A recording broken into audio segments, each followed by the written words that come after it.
Hey everyone, I am Sagar Rai. I am here with Avinash Shanbhag and we are going to do a session completely about sailing. Hi Sagar. तुमने एक story बताई थी, उससे start करते हैं कि जब तुमने सेलिंग स्टार्ट करी थी, you were about to drown in a baby sailing boat. So tell me something about it. So I started sailing when I was, I think, about 13 years old. And when you start sailing, you sail in a boat called the Optimist. It's a one-person boat which is made for young, small kids. And the boat is like a bathtub. Actually, हम bathtub ही बोलते हैं उसको, because it is shaped like that. So basically, if the boat overturns and if you flip it over, it becomes like a bathtub. It takes you a lot of time to take out the water. Or when that happens, we have a mug boat. Basically, it's a normal mug, bailing can बोलते हैं, and you have to use that to remove water. Usually the water is flat and you do about 50 times, you bail out the water and the boat becomes empty, you can start sailing. उस दिन क्या हुआ था? The conditions were very rough. It was a storm. And my boat was drifting towards the rocks, which is actually quite dangerous. Boat was full, waves were very big. So every time I removed one bail of water, there'll be 3 coming in. And this went on for half an hour, 40 minutes, there was boat damage. And you were alone there? Alone, matlab, there were other people in similar situation like me. So जितने भी water sports हैं India में, like they are practiced, और इसका कोई hub है क्या कि सारे के सारे water sports वहीं पे practice होते हैं? Is there something, a hub in India? Yeah, I think Chennai and Mumbai again. Chennai, Mumbai and Goa. Simply because they have a sea. So the rowing and all is done in the still water, right? Yeah, rowing is always in the still water. There is competitive rowing in the sea also, but that is different. Rowing is usually in still water. Sailing is usually in the sea. And India has a very big coastline. It's actually one of the best, geographically, it's one of the best places to sail because we have sea on 3 sides. We have 3 different oceans. So that way it's, I think conditions wise, it's amazing. Okay, so this is a question for someone who wants to start sailing after like getting awareness about it. तो कितना पैसा जरूरत होगा just to get into this sport?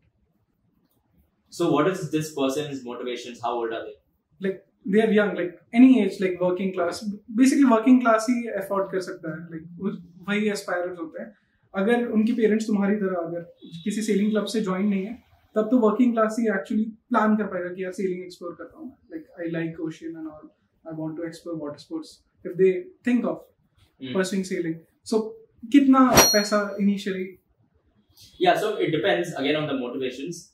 So we'll take 2 examples. One is a person who's started young, very good at sailing, going from one level to another at an international level. Costs are super high, upwards of a few crores. Let's take it just they want to start.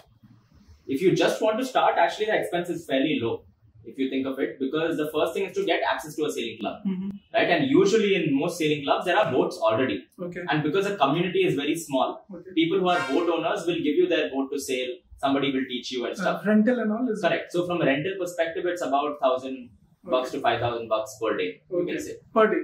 Yeah. But then again, if you join like a camp, if you have like a program or something, it can be even less than 30-40K, which is still expensive. But compared to what the actual costs are in sailing, it's not that much. You went to Spain recently to represent India in sailing. How was it? How was the experience? Yeah, I mean, 2 questions. So I'll answer the first one. Both are related. Yeah. Correct. So the first thing is ideally you have to take your own boat. In small boat sailing, it's easier because you can just put it into a plane and you can ship it to another place. Big boat sailing, it's not feasible because, for example, I went for a competition in Spain. It was a world championship on a big boat. And this boat is about, I'm not sure, maybe more than about 2,000 kgs, 1,500 plus kgs. And then there's a lot of equipment on this boat, right? So it is just impractical to take the boat there, which is why we chartered a boat from Spain itself. Oh, from India to Spain. How much? No. Chartered a boat in Spain. Okay, chartered a boat. Yeah. Okay. Yeah. So the boat was taken from there. So that is more practical in big boat sailing, I'd say. Yeah. Okay. So how was your experience? Spain was actually a different level of sailing, at least for us. Like we feel that we are fairly good in the national circuit because it's a niche sport. There are few people, and we learn from each other. You can only learn from the people who are around you. Okay. So is there any professional coach or certification in India for sailing coach to become a sailing coach? Yeah. Is there any program like? Correct. So Yachting Association of India is a national body. Maybe in the last 5-6 years, they've started certified programs. So there's a level 1, 2 and 3, which anybody has to do to learn the basics of sailing. Okay. And then after that, you can do coaching programs as well. Okay. So again, there are levels over there. There are certifications over there. Nice. Yeah. So how you see sailing in India?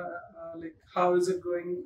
Where is it going? And by when we can actually see more sailors and the community is rising? Like, how are things? If you benchmark it, where sailing has been in India in last few years and right now, it's at its peak, I'd say.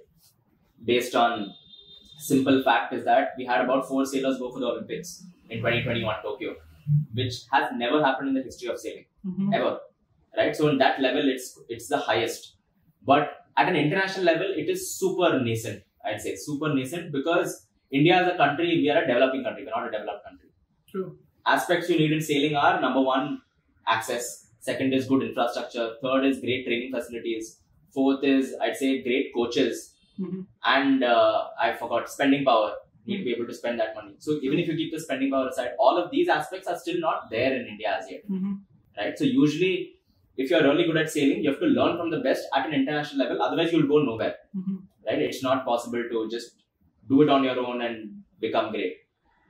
So in that aspect, we're still nascent. But the good thing is there are more clubs that are growing.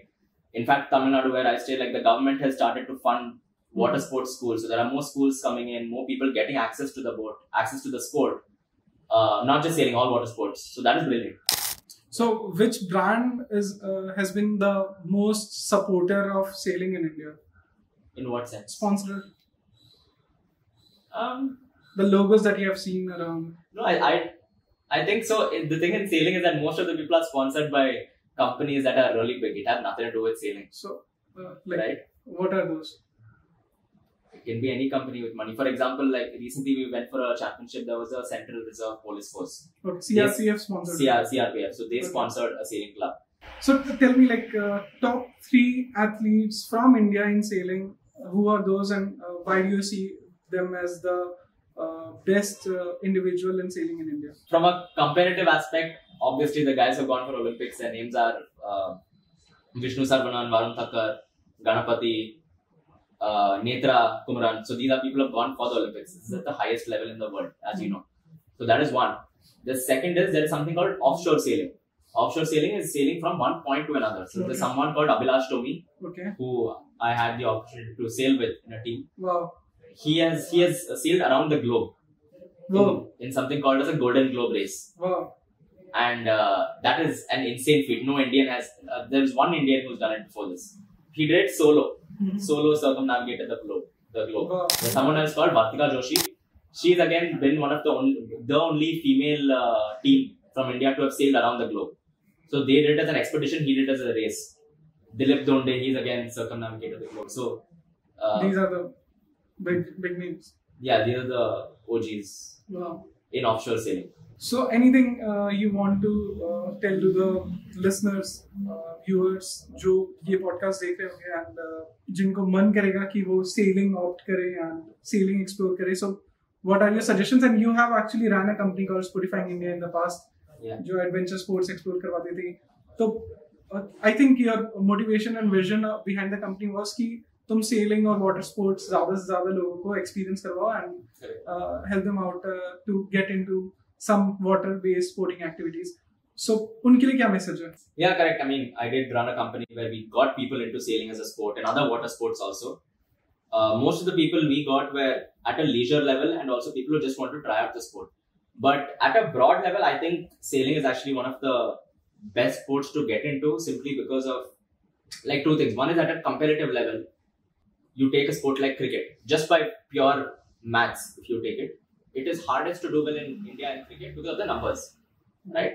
And then it's probably football or badminton or any of these other sports. So it's a niche sport, which means that your starting point, your barrier to entry at a competitive level is fairly easy. You can be an average sailor and get into nationals and stuff. Yeah. Right? To do well, it's always hard. That is a different story. But your entry is easier, right? So that is one. And also I feel like a lot of times, the world we live in, like we want to go for colleges abroad, want to go abroad, do things. So it gives you a lot of exposure. So sailing as a sport, like even if you do it at a small level, you go and travel to different places in India, outside the country, you get sponsored, you go for activities, and that teaches you a lot in terms of discipline and stuff. It also helps for applications in college to get a sports quota, to go abroad and get some scholarship in like top universities. Sports is always considered as a big thing. Ticket to the big universities. And Correct. Yeah. So from those two perspectives, I think it's a great sport to get into. Yeah, for sure. Tell me about what are the misconceptions in sailing. There are actually a lot of misconceptions because so when I ran this company, I realized that whenever I said sailing, people thought it was some extreme thing. That sailing, that is something I can't do. It's too adventurous. It's unsafe and stuff. Yeah. So the first thing is, it is not unsafe as a sport. Usually when you go sailing, you go on boats that don't capsize. So they are fairly stable. You wear life jackets on boats at all times. You'll have a professional who's in the boat who knows their thing. So from a safety aspect, it's fairly safe. Much safer than walking on the street in India, actually. The second thing is, you don't need to know swimming to sail. I know. So I am teaching swimming to Avinash, and he is a sailor. Just to clarify, I know breaststroke quite well. I do not know other strokes. So yeah, he is a survivor himself. ठीक है, you are saying about the sailing part. मेरे को लगता है कि कोई भी sport अगर किसी को awareness नहीं है तो बहुत बड़ा लगता है.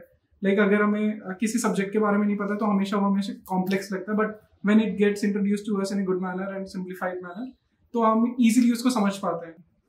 Correct, 100%. Yeah, so like people are scared of water, they are scared of heights. Exactly. तो वो adventure sports को explore नहीं करते बहुत लोग इसलिए. Yeah, हमने recently rock climbing explore किया and it's fun. Yeah, it's from me like coming from a non-sailor, like there are very like elite sports out there. You can say like we have discussed about motorsports, Formula racing, and where there like heavy equipments and gears are needed. So how do you see like is it worth it at the end of the day? I think the thrill of being on a sailboat, especially when there's 30 knots of wind and you're flying out, and it's very exciting in general, right? At least for the kind of person that I am, that's the kind of feeling that I crave. I completely see that. And being in competitive sport, in any sport for that matter, gives you a kind of feeling that you can't recreate generally. Yeah. Right? It's a one-time feeling, right? It's more the feeling when you're out in the sea, which is not a very common thing to do.